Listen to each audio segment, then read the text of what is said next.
Hello once again, everybody, and thank you for joining me here on this Monday, November 2nd edition of ATS Radio. I'm your host, Adam Burke. Going to spend some time today talking about my adjustments to the Week 10 college football power ratings, talk about some of the things I picked up on from the box scores, and talk about some of the games that are off from my numbers and some of the things that I like here in Week 10. Again, this is by listener request because we used to talk with Kyle Hunter of HunterSportsPicks.com on Mondays, but Kyle needs to have time to hit the totals market as that opens here on Monday morning, Monday early afternoon. So we switched Kyle to Wednesday. I'm doing Mondays here solo to get something out to sort of recap what we saw over the weekend and start to look ahead to this new week, specifically in college football. But we'll talk about some NFL and some other stuff here as we go throughout the remainder of this calendar year. And of course, we'll see what happens once college football winds down. And then we're kind of focused more on college basketball and maybe the NBA and NHL, depending on when they get going here with the COVID-19 pandemic. Over at ATS.io, my updated college football power ratings article is written up. And also, too, for people that use the ATS app, and I would very much encourage you to download the ATS app either from the Google Play Store, from the Apple Store, or you can get the link over at ATS.io. We noticed an issue with the power ratings article last week. I noticed that the charts, they're the tables, that have my 1 through 127 list and also my lines for that week were not really showing up there in the app. So I changed the font color for that. They show up fine now. I know the red's a little bit hard on the eyes, but in any event, if you read the articles through the ATS app, and you can do that with all of our written content over at ATS.io, you'll finally see my power ratings now and the lines that I have on every game for this week. So again, I highly encourage you to check out the ATS app. It's got a lot of stats, a lot of good actionable information, article integration from all the written content that's posted over at ATS.io.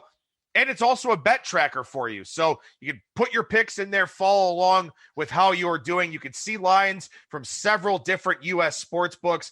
Really, really powerful tool in the palm of your hand. So I encourage you to download the ATS app, both for Android and for Apple devices. Over at the website specifically, big day tomorrow. 4 states deciding on sports betting in some capacity. As a listener reached out over the weekend, in Nebraska, it's an expansion of gaming that includes games of chance, which would open up the possibility for sports betting. And I do think if there is an expansion of gaming in Nebraska, sports betting would soon follow. So it's not directly a vote on sports betting, but I do think that this opens the door for the very strong possibility of sports betting in the state of Nebraska. Maryland has it on the ballot. South Dakota has it on the ballot. And also Louisiana, where it will pass without a doubt. But how many individual parishes pass sports betting remains to be seen. So you can read about that over at ATS.io. Check out our sportsbook reviews. The state of Tennessee, they launched sports betting on Sunday. You can read about that over at ATS.io as well. And of course, throughout the week here, we'll talk about the top sportsbook promotions. A lot of great promotions from a lot of the different sportsbooks out there. It is a very competitive environment right now for all of these operators, and that means good things for you as you're looking for sign-up and deposit bonuses, as you're looking for different promotions, different offers, boosted odds, all these types of things. You check all that stuff out over at ATS.io. All right, so we talked about the MAC on Thursday with Brad Powers. We'll talk about the MAC Wednesday morning. Well, we're recording Tuesday afternoon for Wednesday morning with Kyle Hunter. So we'll talk about our MAC power ratings and also our Pac-12 power ratings on that show with Kyle. But that's the thing here this week, boys and girls. We've got 2 more conferences here. You know, we got 6 games on Wednesday, all in the MAC. We got 6 more games from the Pac-12 coming up here this week as well. So this is a very busy and crowded college football card. And I was out of town with my wife for the weekend and, worked on some of the grunt work here for the power ratings on the return flights back. And, I got a lot of my adjustments done. I compared my numbers to the market, stuff like that. And then when I got home, I had every intention of writing the article and then realized, damn, we've got, upwards of almost 60 games here in college football this week. Some teams on a bye, of course, but 127 teams and a lot of them in action here in week 10. So that wound up delaying progress a little bit on the article, given that I fell asleep in my office chair working on it last night. But in any event, like I said, it's a 3-step process for me when it comes to adjusting my power ratings.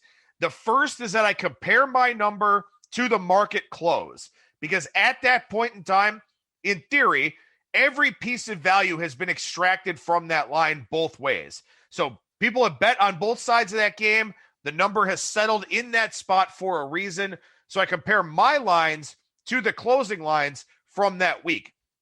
The second thing that I do is I go through and I look at all of the box scores. I look at the team stats. I look at the player stats. I look at the game recap in terms of, were there special teams touchdowns? How many short field touchdowns were there? Stuff like that, to get a feel for, was there a discrepancy in the turnover battle? Did one team win that over the other? And if they did, when did those turnovers happen? Where did those turnovers happen? Did the team turn the football over in the red zone? Did they turn it over deep in their own territory? All of those things can have a significant impact on how the game is actually played and how the result comes together. So I look at a lot of those different box score elements. And of course, that includes trying to find as much injury information as possible. So that's the second step in my process for adjusting power ratings. And then finally, the third step is, and it was much easier for me to do this here this week because I didn't get to actually putting my numbers together until Monday morning, but surveying where my numbers are relative to the market. And I'm not going to say it was a come to Jesus moment or anything like that last week, but I had several games that had pretty significant discrepancies, and most of them didn't work out in my favor. Texas did win outright, for example, where I did have Texas more of a 3-point favorite against Oklahoma State, but Texas got badly outbeaten in that box score. So that's a spot where, Texas won the game, but I still had to make significant adjustments to both teams. And in fact, if I reran that game, my line would be Oklahoma State -3 now, because I adjusted to what that closing line looked like in the marketplace, and also because the way that game played out from a box score standpoint would imply that that number was, close to right, if not even Oklahoma State should have been higher. So, for example, I made a 3.5-point adjustment to Oklahoma State, and I dropped Texas 2.5 points, and my line this week for Oklahoma State is still low. So obviously I have not adjusted the Cowboys enough based on their body of work so far this season, based on the perception and the market valuation of this team. But the reason I do that 3-step process is so that I've got a system of checks and balances. I don't want to overreact to what the scores are telling me. I want to see what the market did with that information, where the market was going into the game last week. For example, Temple and Tulane, I was way off on that game. Tulane's quarterback, Anthony Russo, was out, didn't properly account for that in my power ratings, wound up having a massive overlay on that game, and Tulane won running away. So that's one where I adjusted Temple down 6 points between Russo and obviously a bad number that I had on them, and bumped Tulane 1.5. So that's the process that I go through, every weekend here, Sunday into Monday morning, looking at my adjustments, taking a look at, where the market lines closed, all those types of things, so that I can try and get a more accurate representation of my numbers for the following week. So with that in mind, let's talk about some of the teams that I did adjust here. I've already touched on a couple of them, but some of the teams I made some big adjustments for going into week 10. And the first one is an obvious one. I dropped Wisconsin 10.5 points. Now, we'll see if Wisconsin's actually able to play the game this week. They play Purdue. They play Purdue. I do have that line, Wisconsin. I think I have 7.5 on that game. Actually, I have it right at 7. That line is Wisconsin -8 in the market right now. But obviously for Wisconsin, a lot of concerns with COVID. Graham Mertz is out. Jack Cohen is still out from a practice injury. The third-string quarterback, Chase Wolf, he had COVID symptoms. So you had to make an adjustment to Wisconsin. My power rating on Wisconsin wasn't a very good number anyway. So I made a 10.5-point adjustment with, and again, now I'm closer in line with the market if this game is actually played here this weekend. Like I said, Temple points. My power rating's been off on Temple, and also the Russo injury. They didn't play well without Russo here this past weekend. So 6 may not even be enough for Temple, but that is the adjustment that I made. Clemson, I moved them 5.5 points. The market adjusted about 7.5 points with Trevor Lawrence out because of COVID-19 for that game against Boston College. But the backup DJ, and I'm not going to butcher his name, and I apologize for not even giving it a try, but the backup quarterback DJ played really well in the second half for Clemson in that game. There were some early jitters. There was the adjustment period to not having Lawrence, all that type of thing. But in the second half, Clemson looked really good. So I moved Clemson down 5.5 points, not having Lawrence. And maybe that's not enough here because they take on Notre Dame this week. But based on where the line is in the market, based on where I have the number with Clemson minus 5.5, it looks as though my number is pretty good here for this week. I'm probably not going to bet the game anyway, but it does seem like 5.5, probably the right number to adjust Clemson here without Trevor Lawrence for this week.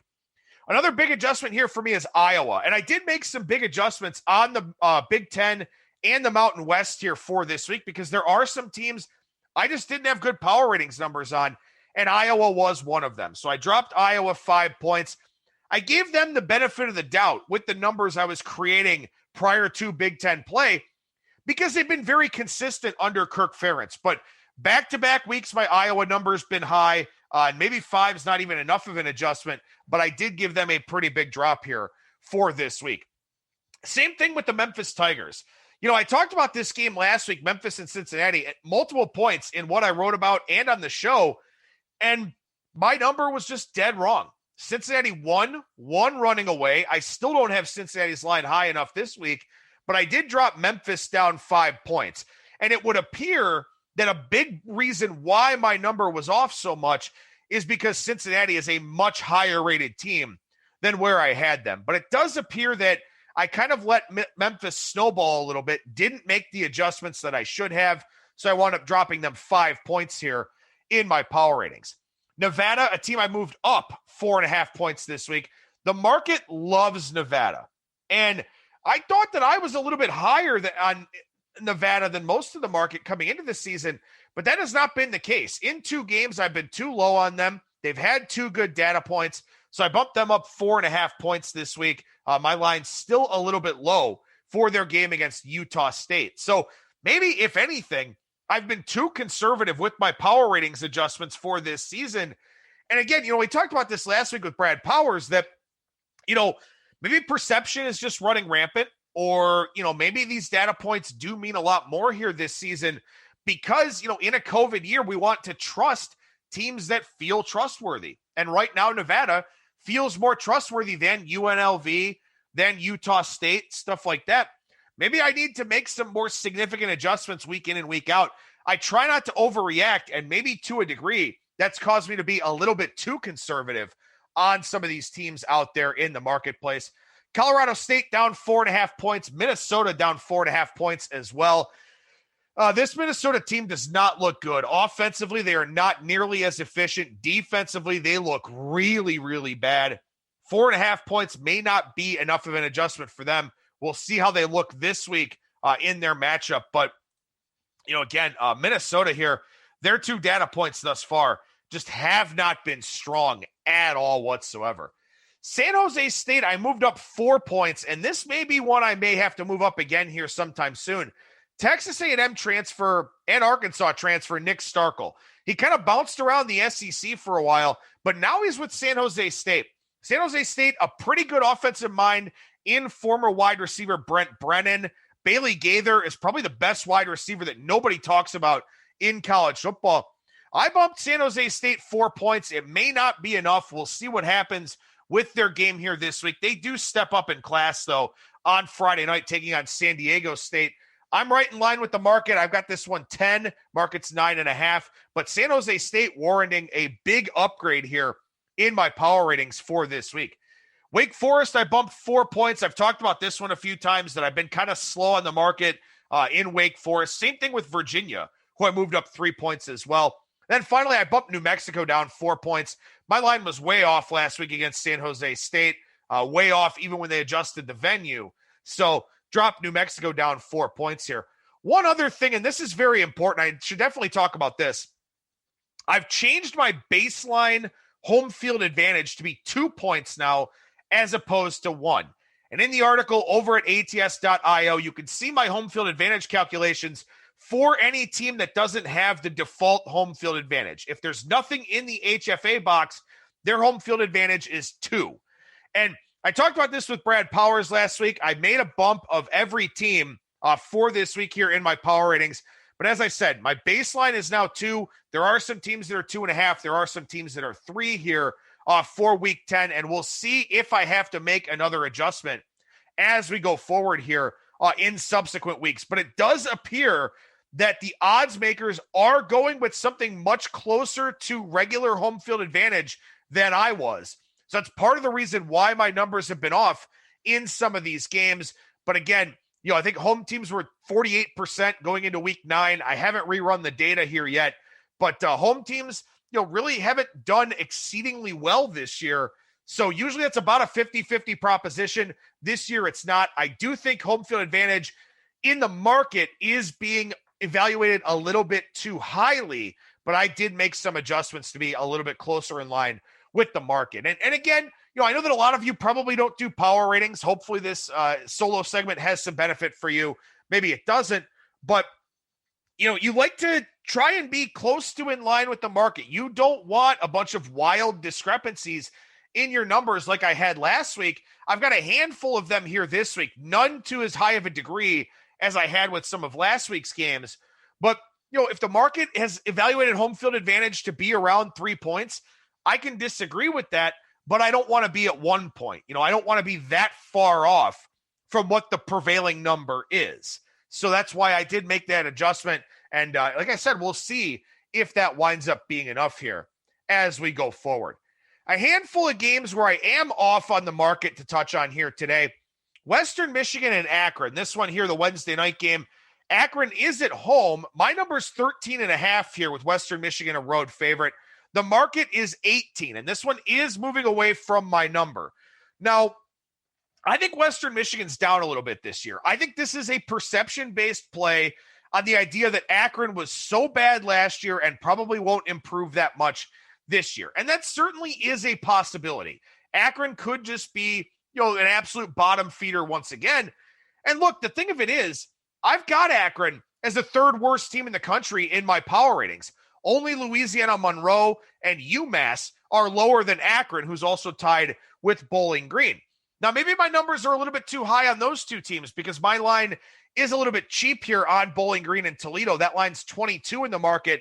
I've got it 19. So maybe I am a little bit too optimistic on Akron and Bowling Green coming into this season. But we got a total here, in the upper 40s, low 50s, likely for a lot of these games here. 55.5, I think, is a little bit high of a total for this Western Michigan Akron game. I think as the rest of the market opens, that one will come down a little bit. But I think 18 is too high in this game. Am I going to bet Akron? Probably not. But with that being said, I think this line's a little bit too high. So this is a case where, again, this is week 1 of the MAC. So if Western Michigan wins by 17, wins the box score comfortably, I will adjust my numbers. If Western Michigan wins by 14 and the box score is pretty close, I'll have a slight adjustment in my numbers. I think this line's a little high at 18, but again, there's really no reason to run out there and rush to bet on the Akron Zips.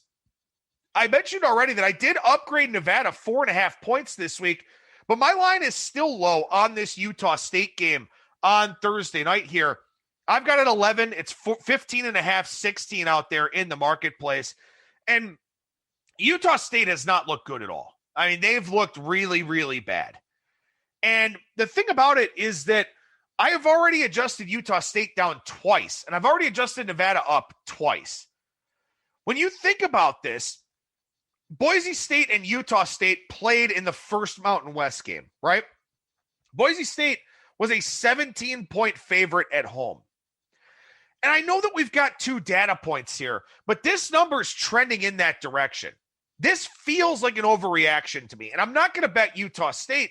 But again, you try to do all these different things to get your power ratings in line with the market, but sometimes you just can't get there. And the idea that this line is where the Boise State-Utah State line was 2 weeks ago doesn't sound right to me. Maybe 11's not right. But I don't think 16, 16 and a half, 17 is right on this game either. Now, again, Utah State's 2 data points have just been horrific. So that is a big part of the equation here. But I think this line's too high too. And the one thing I will say is that last week, and this is going to, sort of spit in the face of what I've been talking about, where I think some of these lines are too high. Last week, the lines I thought were too high were absolutely right. So there is that. So maybe I'm not adjusting, again, to an extreme enough degree with these teams that look really, really bad or these teams that look really, really good. Maybe I just need to, take it at face value and say, you know what, that team's probably a lot better than I thought. Boom, I'm going to go 6 or 7 points right away. We'll have to wait and see. We'll have to see how everything plays out here. But I do think this Utah State-Nevada line is a little bit too high here at this point in time. South Alabama and Coastal Carolina is another one here for me where I think Coastal's prices are just getting way out of whack. And then they've been covering numbers. So, kudos to them for that. I've got this line 12.5 against South Alabama. The market is 17. Again, Coastal, maybe they're just great. Maybe they're just an excellent, very efficient team, and they certainly have played like it here to this point in time. I've been adjusting Coastal back and forth a little bit. I won't be involved in this game unless it gets a little bit higher, where I may take South Alabama. But again, the theme remains the same here with the games that I'm off on. Nevada looks really good. Haven't adjusted them enough. Coastal, same thing. Cincinnati, maybe they are a top 10 team. Maybe Cincinnati is a top 10 team in everybody's power ratings right now. I have that line 8. It's up to 13 in the market now. I adjusted Cincinnati up. I've adjusted Houston down, but I'm still not there with the number. It's even 13.5 now. So maybe I just have to accept the fact that some of these teams are really, really good and not worry about where I have them rated relative to the other teams in the nation, because they're just playing conference games. Maybe Cincinnati is light years better than anybody else in the AAC not named UCF. Maybe Coastal is light years better than anybody in the Sun Belt not named Appalachian State. So maybe that's the adjustment that I have to make here. And again, I've never claimed for my power ratings to be perfect. I never thought that they are. It's just trying to find that correct balance of where these teams should be, where you have them, where the market has them. And I think Nevada, Coastal Carolina, Cincinnati, all teams that maybe I haven't properly adjusted for so far here this season. Baylor and Iowa State. Of the games I've been off on so far, this is the one I'm most interested in betting in. Iowa State now up to a 13.5 point favorite. And I agree. Baylor is not as good as they were last season. They've been kind of a disappointment. But this is one to me where Iowa State is a team I want to bet as a dog or as a small favorite. I do not want to bet on them when they have to get margin. I've already taken a piece of Baylor here at 13.5. This line looks like it could go to 14 as well. I think this is one where I'm off, but I think I'm happy to be in the position where I'm off. I've got Baylor plus 9.5. Again, the market 13.5. I played Baylor at 13.5. I'll play a little bit more at 14 if it gets there. But again, to me, I think Iowa State is just, they're not a team you want to lay big numbers with. And if they cover here, so be it. UCLA and Colorado here. Colorado is plus 6 out there in the marketplace. My line is 2 on this game. And I understand that Colorado, a very uninspired hire of Carl Durrell. They've lost some guys from last year. They lose Laviska Shenault. They lose some guys, on the offense and on the defense as well. They've got a lot of turnover, a big amount of turnover for Colorado. But UCLA, are they ever going to make the leap here with Chip Kelly? Is that ever going to be a thing? I don't know. I can tell you this. I'm not laying 6 with UCLA on the road in altitude in their first game. And I know that continuity is on UCLA's side here because they bring back Chip Kelly. They bring back a lot of their personnel. Colorado doesn't bring back really anything. But I am not trusting UCLA in this spot. Not a chance in hell. Haven't played Colorado yet at 6. If I get 6.5 or 7, it will be a play. If I have to settle for 6, I will do that. But I think maybe there's a chance this line goes up a little bit because it's clear to me that the perception of Colorado coming into the season is just not high at all. And I can't get there with UCLA. I think Colorado is too big of an underdog here in this game.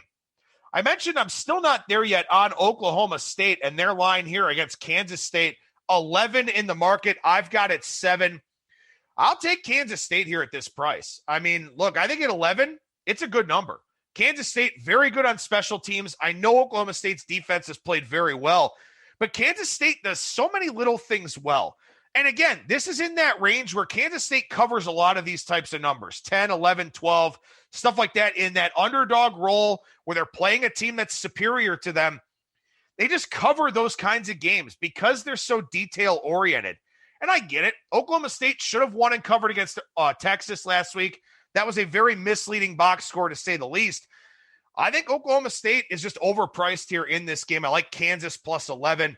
Last one, I don't think the UTEP line is big enough here, taking on FIU. 1.5 or 2 in the market. I got this one 5.5. I like UTEP in that one. Let's talk about some box score stuff here really quick. Minnesota gave up 675 yards to Maryland. I don't know how the hell you do that. Maybe Maryland's better than we thought. Maybe Tua's brother is a pretty good quarterback there for Mike Locksley, but 675 yards is an embarrassing defensive performance from the Minnesota Golden Gophers. Ohio State outgained Penn State 526 to 325. That was not as close of a game as the final score would suggest. Ohio State missed 2 short field goals. They gifted Penn State a field goal there right before halftime. So that was a 9-point swing, and really Ohio State had another drop in the end zone. Ohio State could have won that game much bigger than what they did. I did upgrade Penn State a little bit because of where the market closed in that game, but Ohio State, by and large, I mean, they should have covered every number with relative ease in that one. Oklahoma State, Texas, I've talked about this game a lot already.